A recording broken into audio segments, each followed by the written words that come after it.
कौन सी विधा में लिखा है? मैं ये कह रहा हूं कि कविता है या गीत है या कोई दोहा है या कोई गद्य है या कोई पद्य है, यूं तो हाँ, आत्मकथा। आत्मकथा क्या होती है? जो अपना खुद की कहानी खुद ही कहे। वाह बेटे, अब सुनो ध्यान से। अगर महात्मा गांधी के बचपन से लेकर लास्ट तक की सारी बातें मैंने पढ़ ली, ज्ञान ले लिया, फिर मैं उनको लिखूंगा, है ना, तो वो उनकी जीवनी होगी। लेकिन वही जीवनी महात्मा गांधी खुद लिख दे अपनी आप ही, तो वो उनकी आत्मकथा बन जाएगी। ये होते हैं जीवनी और आत्मकथा में अंतर। ठीक है, ये बड़ी क्लासों की बातें हैं। तो सुंदर पक्षी गीत गाता है, तो यहाँ सुंदर विशेषण है क्योंकि पक्षी की विशेषता बता रहा है। अब मैं सुंदर को आगे लिख रहा हूं, देखो मैं लिख रहा हूं पक्षी सुंदर गीत गाता है। अब भी ये विशेषण है, अब ये गीत की विशेषता बता रहा है। अब एक बार और लिख रहा हूं, आगे लिख लो, पक्षी गीत सुंदर गाता है। कोई तो बेसुरा गाता है, बेसुरा, और ये सुंदर गाता है, तो गाना क्रिया ना, तो अब ये क्रिया विशेषण बन गया। बहुत ही सुंदर उदाहरण है, समझ आई कि नहीं आई? तो आप क्रिया से पहले छांटो, यहां आ जाओ, अपने वाक्य में आ जाओ। रोहन गीत लिखता और गाता है, तो यहां तो विशेषण शब्द ही नहीं है। देखो विशेषण दो होते हैं, एक तो संज्ञा की विशेषता दिखाने वाले और एक क्रिया की, समझ गए? तो क्रिया की दिखाएगा वो तो होगा क्रिया विशेषण, और जो संज्ञा सर्वनाम की दिखाता है उसको सीधा ही विशेषण बोलते हैं। तो यहां विशेषण शब्द ही नहीं है।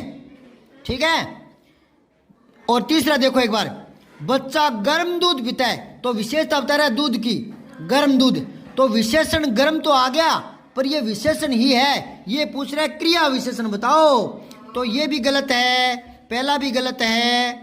अब चौथा लास्ट देखो, चित्रा एक लंबा निबंध लिख रही है, तो लंबा निबंध लिख रही है, तो निबंध की विशेषता बता रहा है लंबा यानी बड़ा, तो ये तो विशेषण है।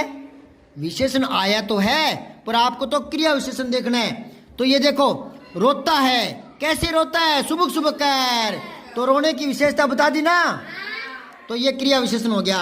अब 8वां प्रश्न देखो,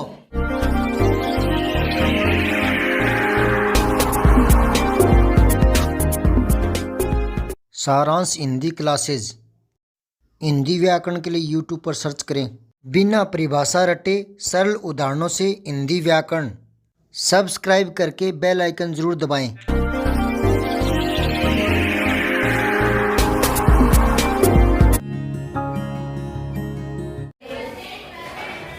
कक्षा 8 है, आपको कार्य पुस्तिका मिल गई ना?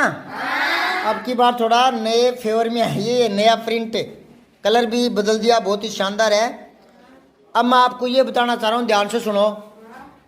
जो पाठ्य पुस्तकों में पाठ होते हैं ना, वो तो एक प्रक्रिया है, उसके तहत अपने आगे बढ़ते हैं सिलेबस करते हुए।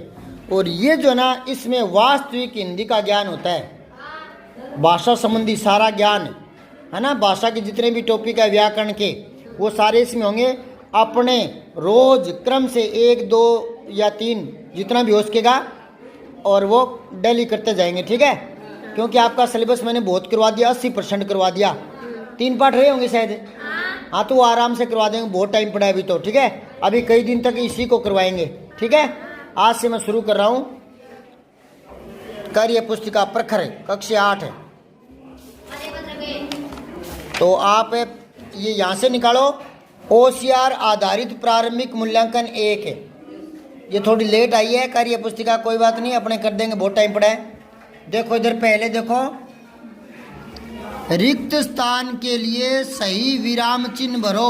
विराम चिन्ह होते नहीं है, प्रश्नवाचक है, पूर्ण विराम है, अल्प विराम है, और ये लास्ट वाला कौन सा है? विस्मय बोधक है।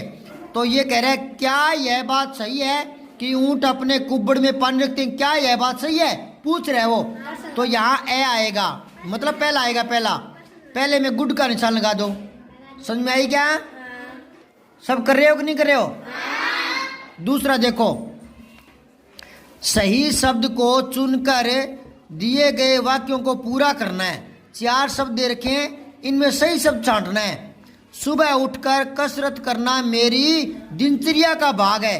तो दिनचर्या कैसे आएगी? पहले तो उल्टा देखो, लास्ट देखो, दिनचर्या। दीन थोड़ी होता है, दीन तो गरीब होता है, हाँ दिन आएगा, छोटी दी आएगी, तो चौथा भी नहीं होगा, तीसरा भी नहीं होगा। और दूसरा देखो दिनचर्या, तो इसमें रे ना उल्टा लगा हुआ है, चय पर लगा हुआ है, तो ये हो गया दिन रचया, दिन रचया, दिन रचया हो गया। ये ध्यान से देखो क्या हो गया, ये दिन रचया, दिन रचया है ना, ये गलत है। तो ये हो गया दिनचर्या, चर्या चर्या, ठीक है ना, दिनचर्या पहले के निशान लगाओ। अब देखो तीसरा, मन पसंद बात नहीं होने पर गुस्सा आ जाना किसी के लिए भी बहुत होता है, स्वाभाविक। ये कह रहे हैं सही वर्तनी, वर्तनी होता है मात्रा, जैसे आप बोलते हो ना अंग्रेजी में स्पेलिंग कि शब्द की सही स्पेलिंग वाला शब्द छांटो है ना, तो यहाँ अपने हिंदी में बोलते हैं वर्तनी, सही वर्तनी वाला। तो कौन सा आएगा, पहला है स्वाभाविक, यही आएगा, क्योंकि उसमें तो वीक कर दिया, बड़ी ई लगा दिया, वीक नहीं होता, स्वाभाविक ऐसे नहीं होता, ठीक है ना। और ये है स्वाभाविक, ये स्वाभाविक आ की मात्रा नहीं है बह के आगे। और ये स्वभाविक, स्वभाविक नहीं होता, स्वाभाविक होता है। वैसे तो सब तो स्वभाव होता है, आदमी का स्वभाव, स्वभाव। लेकिन आप एक बार ऊपर देखो, एक शब्द लिखो, आप ऊपर जो जगह पड़ी है से मा जय, जोड़ लिख दिया, एक शब्द और लिखो धर्म, ठीक है। अब इनमें इक जोड़ो, छोटी और इक, ये प्रत्यय होता है, लास्ट में जुड़ता है। आपको याद आएगा, मैंने आपको बताया हुआ है कि जब इक प्रत्यय जुड़ता है तो मूल शब्द में परिवर्तन आता है, वो सह नहीं हो सा हो जाएगा। ये धर्म है, इसमें इक जोड़ोगे तो धा हो जाएगा, धार्मिक।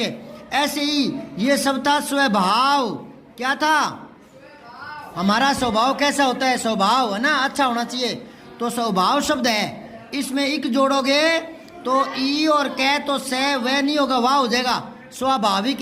इसलिए ये ऐसे ही हुआ, से नहीं सही हुआ, समझाई बात है। इक जोड़ते हैं तो मूल शब्द में परिवर्तन आता है, ये नियम बताया हुआ है ना। अब आओ चौथा प्रश्न देखो, रोशन की माँ बहुत ही स्वादिष्ट खाना बनाती है, हम सब उंगलियां ही चाटते रह जाते हैं। ये एक मुहावरा है, पुरानी कहावत है, लोकोक्ति है, मान लो चलती आ रही है सदियों से, उंगली चाटते रह जाओगे। ये प्रयोग करते हैं उसमें जब खाना स्वादिष्ट बनता है, तब कहते हैं कि उंगली चाटते रह जाओगे। आजकल तो मॉडर्न जमाना आ गया, अंग्रेजों की नकल करने लगे, नकलची बंदर, तो चम्मच से खाना खाने लगे, तो अपना तो मुहावरा ही बदल जाएगा, यूं हो जाएगा कि चम्मच चाटते ही रह जाओगे। ये तो गलत बात है, अपनी संस्कृति को बनाए रखो, अपने शब्दों को बनाए रखो, तो मुहावरा यही सही है, उंगली चाटते रह जाओगे, ठीक है ना। इस वाक्य में पहचाने कि स्वादिष्ट शब्द किसकी विशेषता बताने के लिए प्रयुक्त हुआ है, खाने की। दूसरे नंबर पर गुड का निशान लगाओ, ठीक है ना, सही का निशान। अब प्रश्न 5 देखो, नीचे दिए गए वाक्यों में से किस वाक्य में रेखांकित शब्द का सही प्रकार से प्रयोग हुआ है, जो अंडरलाइन कर रखा है ना रेखांकित, उनका सही कौन से वाक्य में वो छांटना है। तो वह एक हाथ में 2 से अधिक कटोरी नहीं पकड़ पाया, कृपया इन 6 बाल्टियों में पानी भर दीजिए, तुम्हारी कितनी अंगुली है, क्या तुम सब अपने डिब्बा अभी खोल सकते हो। तो देखो गलती देखो, पहले तो तुम्हारी कितनी अंगुली है, कितनी अंगुली है, तो यूं आएगा कितनी अंगुलियां हैं, तो ये गलत है, आपको तो सही बताना है ना, तो ये तो गलत था। एक और देखो, क्या तुम सब अपने डिब्बे, अपने बहुत है ना, अपने एक होता तो अपना होता, अपने तो यहाँ डिब्बे आएगा, तो ये भी गलत है, आपको तो सही छांटना है ना। और ऊपर चलो, कृपया इन 6 बाल्टियों में पानी भर दीजिए, तो बाल्टियों में 6 बहुवचन है ना। देखो हिंदी में 2 होते ही बहुवचन हो जाता है, एक वचन तभी तक रहता है जब तक एक है। संस्कृत में तो फिर भी बीच में द्विवचन आ जाता है, लेकिन हिंदी में सीधा ही 2 होते ही बहुवचन आ जाता है। तो यहाँ तो 6 है तो बहुवचन हो गया ना। वह एक हाथ से 2 से अधिक कटोरी नहीं रख पकड़ पाया, तो 2 से अधिक होते क्या हो गया, हाँ कटोरियां, तो ये भी गलत था ना। तो सही कौन सा निकला, बे 2 नंबर वाला। अब आ गया हो प्रश्न 6 में, अरे वाह आज तो मजा ही आ गया, उचित विराम चिन्ह वाला विकल्प चुनना है आपको। इसी वाक्य को नीचे 4 बार लिखा है, जो सही है वो आपको छांटना है। अरे वाह, ये विस्मयबोधक आएगा, बिल्कुल ठीक है। आज तो मजा ही आ गया, तो ये प्रश्नवाचक चिन्ह नहीं आएगा, पहला गलत है। दूसरा देखो, अरे वाह आज तो मजा ही आ गया, तो यही सही है, ठीक है दूसरा। तीसरे और चौथे में वो प्रश्नवाचक चिन्ह वाली गलती है, ठीक है। और ये इसने अल्पविराम भी लगा रखा है, कोमा, इसने अर्धविराम लगा रखा है, तो अर्धविराम भी नहीं आएगा और अल्पविराम भी नहीं आएगा, ठीक है ना। अब देखो 7वां प्रश्न, निम्न में से किस वाक्य में क्रिया विशेषण है? आप बता सकते हो क्रिया विशेषण है क्या होता है? हाँ, और क्रिया से पहले आता है और क्रिया के संबंध में आता है। तो ये देखो क्या कह रहे हैं 7वें प्रश्न में, क्रिया विशेषण कौन सा है? देखो, रोहन गीत लिखता और गाता है, बालक सुबह सुबह कर रोता है, बच्चा गर्म दूध पीता है, चित्रा एक लंबा निबंध लिख रही है। तो क्रिया विशेषण किसमें है? सोचो, थोड़ा दिमाग लगाओ। हाँ, सुबह सुबह कर रोता है, सुबह सुबह के बीच में योजक चिन्ह आता है और यही सही है। क्रिया विशेषण छांटने का तरीका बताऊं? पहले तो आप विशेषण को समझो। विशेषण, विशेषण, विशेषण होता है विशेषता दिखाने वाला। तो नीचे बिल्कुल नीचे जगह पड़ी है, वहां एक वाक्य लिखो। लिखो, सुंदर पक्षी गीत गाता है। मतलब गीत गाना मतलब चहचहाना, ठीक है ना। ये तो थोड़ी जो कवि लोग होते हैं ना, वो इस प्रकार की शब्दावली गढ़ लेते हैं, ठीक है ना। तो सुंदर पक्षी गीत गाता है, तो यहाँ सुंदर विशेषण है क्योंकि पक्षी की विशेषता बता रहा है। अब मैं सुंदर को आगे लिख रहा हूं, देखो मैं लिख रहा हूं पक्षी सुंदर गीत गाता है। अब भी ये विशेषण है, अब ये गीत की विशेषता बता रहा है। अब एक बार वो लिख रहा हूं, आगे लिख लो, पक्षी गीत सुंदर गाता है। कोई तो बेसुरा गाता है, बेसुरा, और ये सुंदर गाता है, तो गाना क्रिया ना, तो अब ये क्रिया विशेषण बन गया। बहुत ही सुंदर उदाहरण है, समझ आई कि नहीं आई? तो आप क्रिया से पहले छांटो, यहां आ जाओ, अपने वाक्य में आ जाओ। रोहन गीत लिखता और गाता है, तो यहां तो विशेषण शब्द ही नहीं है। देखो विशेषण 2 होते हैं, एक तो संज्ञा की विशेषता दिखाने वाले और एक क्रिया की, समझ गए? तो क्रिया की दिखाएगा वो तो हो गया क्रिया विशेषण, और जो संज्ञा सर्वनाम की दिखाता है उसको सीधा ही विशेषण बोलते हैं। तो यहां विशेषण शब्द ही नहीं है, ठीक है। और तीसरा देखो एक बार, बच्चा गर्म दूध पीता है, तो विशेषता बता रहा है दूध की, गर्म दूध, तो विशेषण गर्म तो आ गया, पर ये विशेषण ही है। ये पूछ रहा है क्रिया विशेषण बताओ, तो ये भी गलत है, पहला भी गलत है। अब चौथा लास्ट देखो, चित्रा एक लंबा निबंध लिख रही है, तो लंबा निबंध लिख रही है, तो निबंध की विशेषता बता रहा है लंबा यानी बड़ा।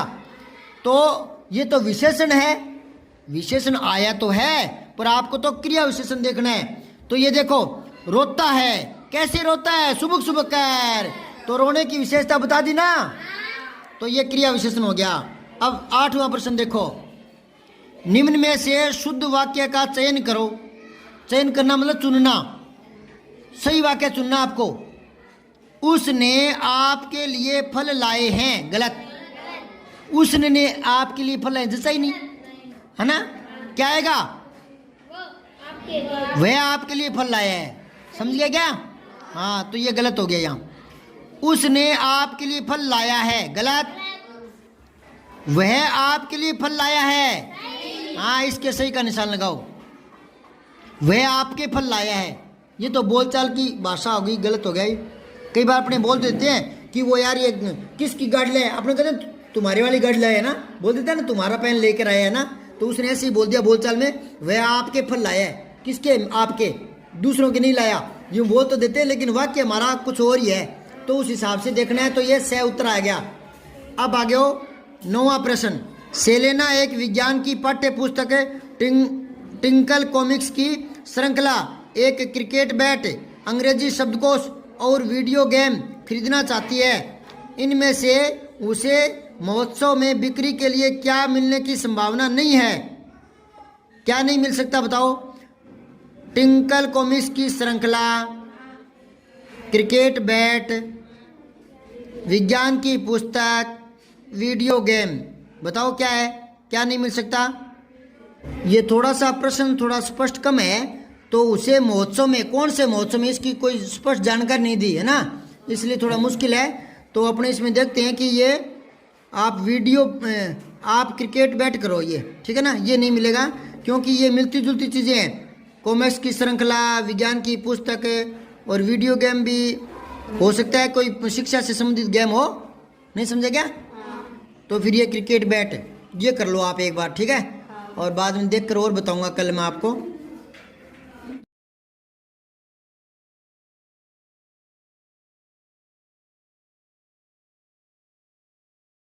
ये क्या है, किताब नहीं छपी है ना, इसलिए कुछ शब्द हो सकता है मिसप्रिंट हो या छपने से रह गए हो ना।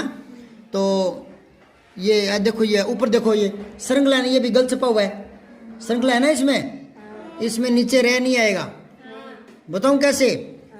ये ना पहले वाला श है ना, शलगम, वो लिखो आप एक बार, ठीक है ना, उसको आधा करो और उसके आगे रह लगाओ, तो ये हो जाएगा श्रेय। समझ गए क्या? लेकिन उसने री ऋषि भी लगा रखा है ना, तो एक ही शब्द के नीचे दो थोड़े लग जाएंगे, तो ये री ऋषि ही आएगा, ये नहीं आएगा, रह नहीं आएगा, तो यूं आएगा श्रृंखला, ठीक है ना। ये कई बार कंपटीशन में पूछते हैं, ये ध्यान रखना, ठीक है। अब आओ 10वां प्रश्न देखो। मैंने यह काम अभी करना शुरू किया है, मैं इसे कल पूरा हाँ किया था, नहीं आएगा। वो कह रहा है कि अभी शुरू किया है, तो कल थोड़ी कर देगा, ये तो बीती हुई बात हो गई। कल कर दूंगा, कल करना है, कर रहा हूं, ऐसे थोड़ी आएगा, तो बे आएगा इसका। कौन सा आएगा? अच्छा, इसमें भी गलत है, दूंगा पर बिंदी नहीं आएगी बेटा, चंद्र बिंदु आएगी। क्या आएगा? अनुनासिक। क्या आएगा? हाँ, अनुस्वार नहीं आएगा, ठीक है ना। ऐसी गलतियां आ जाती है नई प्रिंटिंग में। अब है प्रश्न 11 और देख लो इसके नीचे ही। निम्न में से शुद्ध वाक्य का चयन करो। शुद्ध वाक्य छांटना है। घर के सभी कुशल हैं, सभी घर के कुशल हैं, घर पर सभी कुशल हैं, घर पर कुशल सभी हैं, तो ये से आएगा। क्या आएगा? घर पर सभी कुशल हैं, अपने बोलते हैं राजी खुशी है। अब 12वां प्रश्न देखो। निम्न में से भविष्य काल का वाक्य बताना है। भविष्य काल समझते हो क्या? काल 3, हाँ आने वाला। काल 3 होते हैं, था, है और गा, होगा। था, है और होगा। निम्नलिखित में से भविष्य काल का वाक्य: मुझे सब काम अकेले करना होगा, मैं सब काम अकेले ही करता हूँ, मैंने सब काम अकेले ही कर लिया है। भूतकाल है तो मेरा सब काम हो गया है, तो पहला ही आएगा इसमें, ठीक है। अब ये नीचे वाला पद देखो एक बार। नीचे दिए गए गद्यांश को पढ़िए और प्रश्न 13 से 15, 3 प्रश्न, उनका उत्तर देना है। मैं एक वृक्ष हूँ जो अपनी पीड़ा आपको बता रहा हूँ। पेड़ अपनी पीड़ा हमें बता रहा है। किसी भी हरे भरे पेड़ को मत काटिए। पेड़ क्या कह रहा है? कि हरे भरे पेड़ को नहीं काटिए, और न ही किसी को काटने दीजिए। ये पेड़ की इच्छा है। पेड़ क्या चाहता है? नहीं तो आप काटो, नहीं किसी को काटने दो। यदि पेड़ पौधे नहीं होंगे तो बरसात नहीं होगी, बरसात नहीं होगी तो जल स्रोत सूख जाएंगे, अन्न पैदा नहीं होगा। हमें बचाओगे तो सृष्टि बचेगी, आप बचेंगे, हम सब बचेंगे। किसको बचाने से? पेड़ पौधों को। हमें काटते हैं तब हमें दर्द होता है। पेड़ पौधे भी क्या होते हैं? सजीव। विज्ञान में पढ़ा आपने? बताओ, पत्थर सजीव है या निर्जीव? और पंखा? पंखा तो चलता है, चलने वाले सजीव होते हैं, लेकिन वो चलाने से चलता है, औजार है वो, है ना। हाँ सही है, सही है। तो पेड़ पौधे क्या माने गए हैं? हाँ, तो अब देखो 13वां प्रश्न। पेड़ पौधे नहीं होने पर बरसात नहीं होगी, सही बात है। जल स्रोत सूख जाएंगे, सही बात है। बिल्कुल उपयुक्त सभी, ठीक है। 14वां है, इस गद्यांश में अपनी पीड़ा बता रहा है। कौन बता रहा है? पेड़। यह गद्यांश विधा में लिखा है। किस में? कौन सी विधा में लिखा है? मैं ये कह रहा हूं कि कविता है या गीत है या कोई दोहा है या कोई गद्य है या कोई पद्य है, यूं तो हाँ, आत्मकथा। आत्मकथा क्या होती है? जो अपना खुद की कहानी खुद ही कहे। वाह बेटे, अब सुनो ध्यान से। अगर महात्मा गांधी के बचपन से लेकर लास्ट तक की सारी बातें मैंने पढ़ ली, ज्ञान ले लिया, फिर मैं उनको लिखूंगा, है ना, तो वो उनकी जीवनी होगी। लेकिन वही जीवनी महात्मा गांधी खुद लिख दे अपनी आप ही, तो वो उनकी आत्मकथा बन जाएगी। ये होते हैं जीवनी और आत्मकथा में अंतर। ठीक है, ये बड़ी क्लासों की बातें हैं।